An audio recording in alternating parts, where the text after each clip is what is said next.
Do it, motherfucker. Do it. Wait, do you hear that?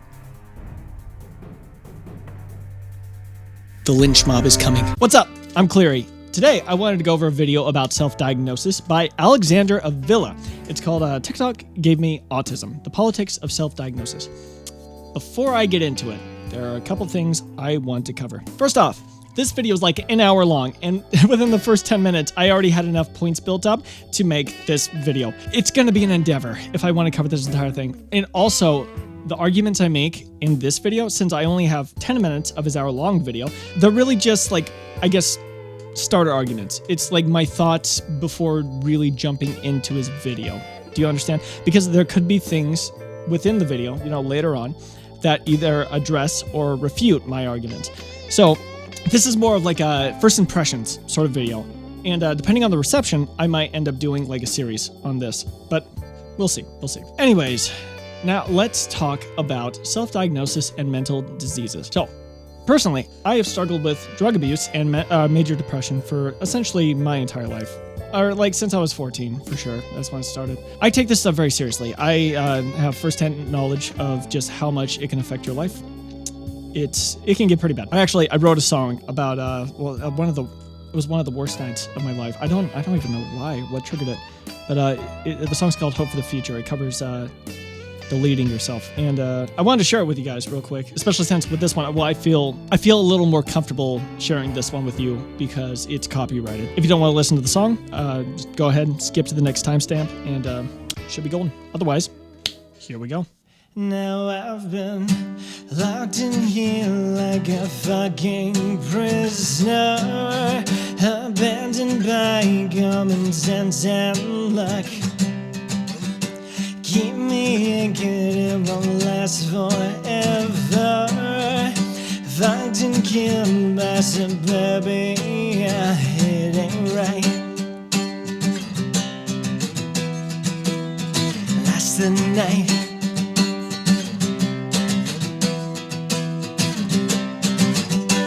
wasting you, there's no future for me. Don't really care if I live or die. Smoke fills my future, but I can't say I'll be brought down by my own damn mind. It ain't right. Last night, don't lose sight of life.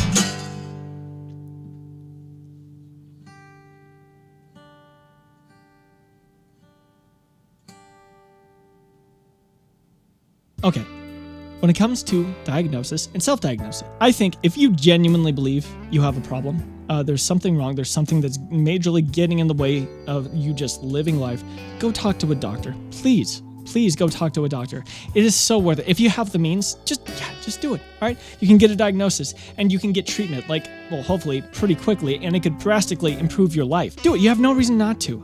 As long as, once again, you have the means, go do it. Overall, I think self-diagnosis is almost completely worthless. The majority of the people I've seen self-diagnose either don't address it at all, or the ways they address it are less effective than a doctor's ways of addressing those problems. Professionals in the mental health field are the best we have. They're not perfect, but they're a lot better than trying to solve the problem on your own. Once again, these people have years and years of training and experience in this field. You will never compare to that. Well, unless you go into the field yourself. But when it comes to just reading books or talking to people about it, you're never going to collect as much knowledge and experience on the matter as a professional. So just go talk to one, please.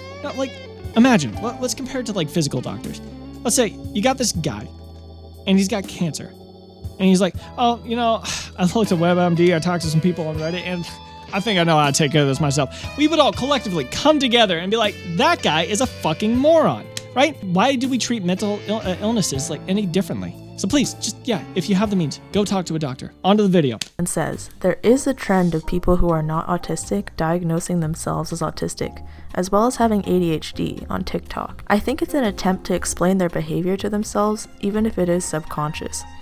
I think it's the most stupid and annoying thing to do. I see countless TikToks of autistic traits and ADHD traits, which are perfectly fine as they do have their own traits, but so many people seem to just be self-diagnosing because they're like, oh, I do that. And I think that takes away the space for people who actually have autism or ADHD. Self-diagnosing something like that is cringe and makes you look like you're just trying to find your space and explain why you're different. Everyone's different with or without these things. You're gonna kill me for this. Don't jump into the comment section fucking raging out after I say this. Please, just listen. I agree with this post.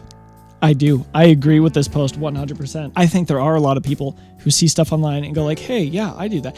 Yeah, I do hyperfocus sometimes. I guess I have ADHD. Or yeah, I have trouble reading social cues, so I guess I'm autistic. You can have trouble in social setting. Everybody does to an extent, right? You can have some of these traits. It has to do with the amount of traits you're exhibiting and how much they affect your life. That's it. But yeah, there are a lot of people that just see one or two things and they're like, oh yeah, I kind of do that, so I guess I'm autistic or whatever. And you're not. You're like, you're fine. You're perfectly within the realm of normal human experience.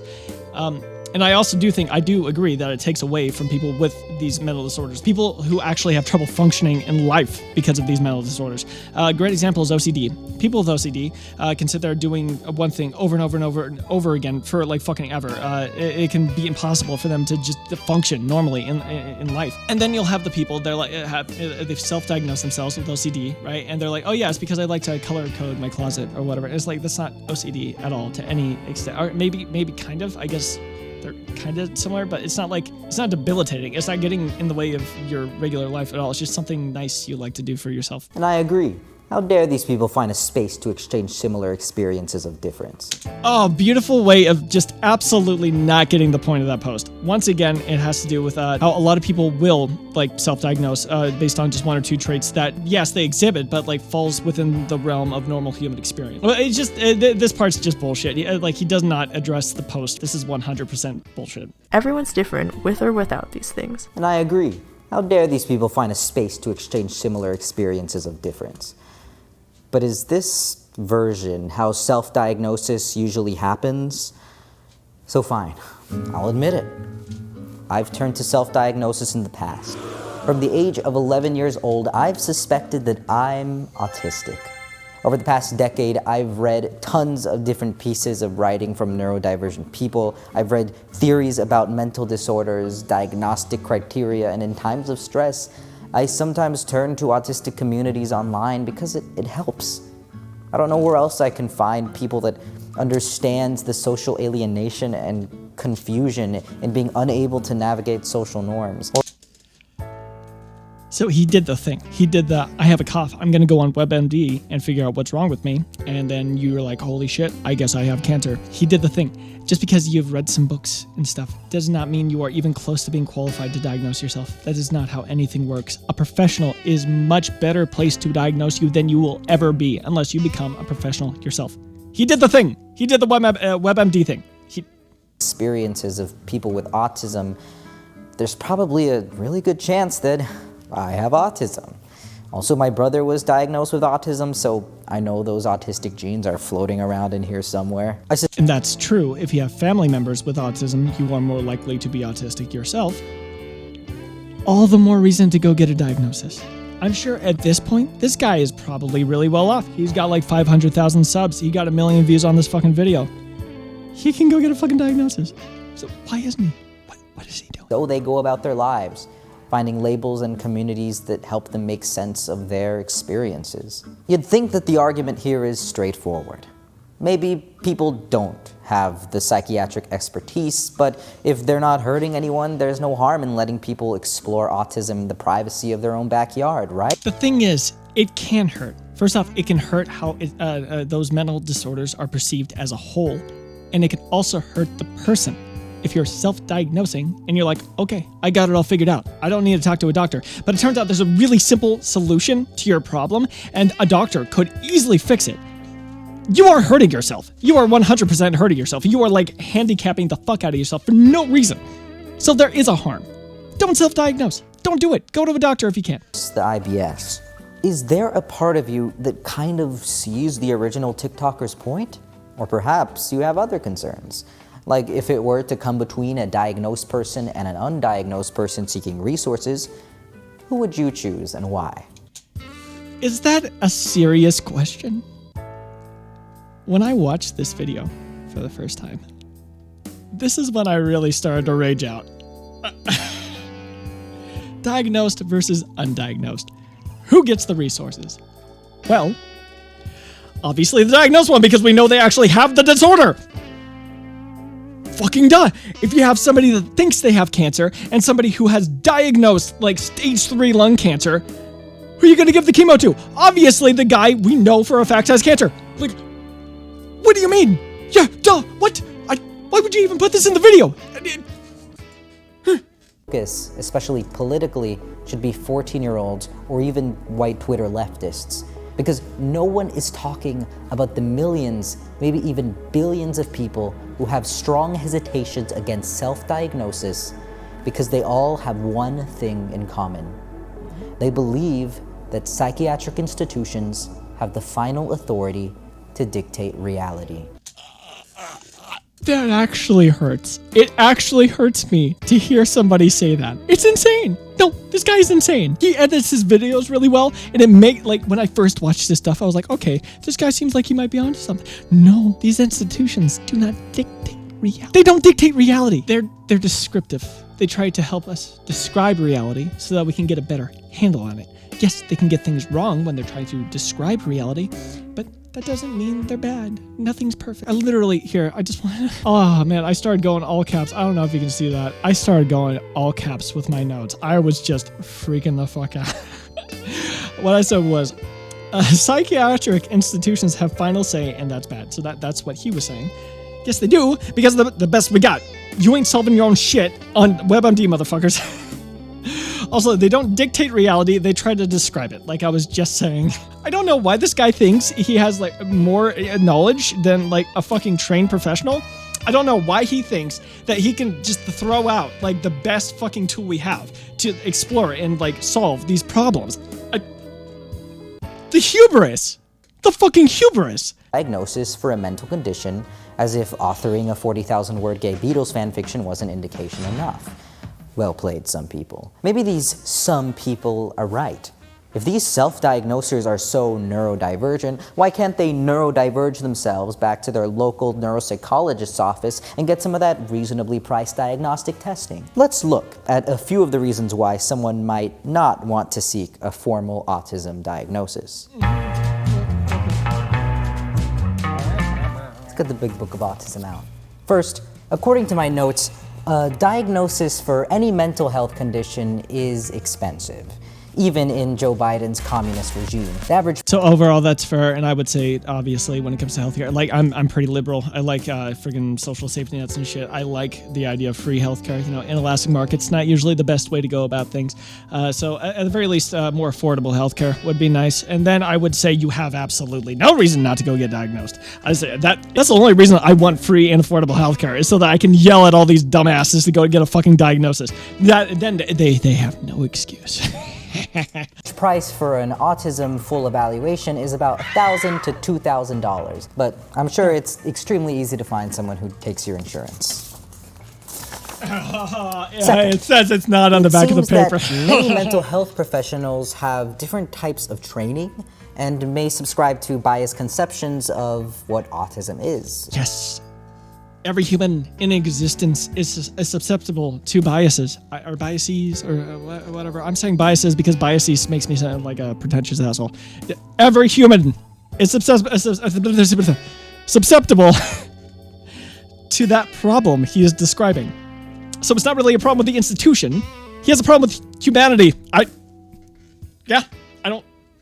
Conceptions that are outdated or empirically unproven and rejected by neurodivergent literature. There's tons of stories of people going in for an autism diagnosis who get rejected and dismissed by mental health professionals because they made too much eye contact or they're too good at conversation. I'm sure there are some that completely write off genuinely autistic people because of like one little tidbit or something they got when there was a bunch of evidence to the contrary. I'm sure that happens. 9 times out of 10. No. 99 times. No. 99,000 times out of 100,000. If the doctor says you don't have something, it's probably because you don't have it. White boys. But mental health professionals and institutions are unbiased and objective measures of personal experience, right? Yeah, 100%. That's exactly what I believe. And finally, a diagnosis for a mental health condition isn't always beneficial. You may have noticed that there's kind of a stigma associated with mental health, and not everyone wants to carry the stigma and weight associated These people are self-diagnosing! What do you mean? with this stigmatized label, if it isn't super necessary to have that label, especially. We're talking about self-diagnosis! Like, people that self-diagnose, they obviously don't care about the stigma! It can interfere with your life in ways you don't expect. For example, have you ever thought about immigrating to New Zealand? Where's If you're autistic, you're not allowed to. Okay, no, dude, I don't have notes any further than this. This video makes me rage out so fucking hard. I want to keep going. But I can't. It's already going to be a decently long video, so I gotta... I gotta end it there. Dude, it reminds me of, like, flat earthers. Like, and no, we can't trust scientists. You know, they're all fucking hacks. They're all fucking lying. They're susceptible to biases, right? So, like, obviously what they say isn't perfect. Which means we should just throw out the entirety of science as a whole, right? Like, that's how it rings to me. It's like, we can't trust the institutions, you know, the psychiatrists, psychologists, fucking therapists. They're all fucking biased bullshitters that don't actually know what's wrong with you. They'll never be able to figure it out. Not as good as you, because you know yourself the best, even though you don't really know how mental disorders work, really, just, like, compared to a fucking psychiatrist. Just remember, knowledge-wise, experience-wise, you are a child. No, you're a fucking fetus compared to a goddamn psychiatrist or psychologist. You are a fucking fetus. That is the fucking knowledge gap there. Okay? Stop trying to solve your own problems. Okay? I mean, it's good to solve your own problems. It's just mental illness is really complicated. And it's good to talk to somebody that is essentially been programmed to be able to process this information. You are not programmed to process the information. Psychiatrists and psychologists are. Please, God, trust them. I will go over more of this video in the future, depending on the reception I get on this one. And fuck, this has been, my mind is fucking imploding from all the stupidity coming out of this video with Cleary, and I love you guys. Bye-bye. Fuck. Oh, just kill me.